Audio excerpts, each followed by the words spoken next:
৩০টি সংসদীয় আসনে পুনরায় ভোট গণনা এবং বিজয়ীদের শপথ গ্রহণ স্থগিতের ইসির কাছে আবেদন করেছে জামায়াত ইসলামী। শনিবার মগবাজারে দলটির কেন্দ্রীয় কার্যালয়ে এক সংবাদ সম্মেলন কথা জানান দলটির সহকারী সেক্রেটারি জেনারেল এহসানুল মাহবুব জুবায়ের।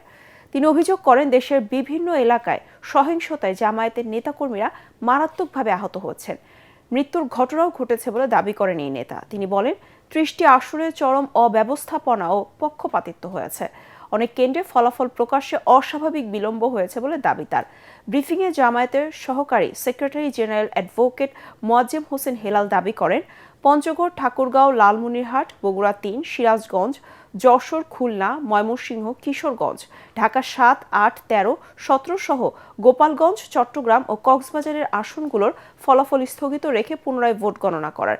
এসব আসনে তারা বিজয়ী হবেন বলেও আশা প্রকাশ করেন দলটির নেতারা।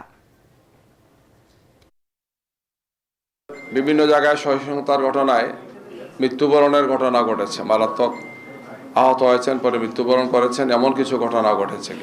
আমরা এই সমস্ত বিষয়গুলো নিয়ে স্থানীয়ভাবে প্রশাসনের সাথে আমরা আলাপ করেছি, অভিযোগ দায়ের করা হয়েছে এবং আমরা আশা করছি যে এগুলোর তড়িৎ পদক্ষেপ তারা গ্রহণ করবেন।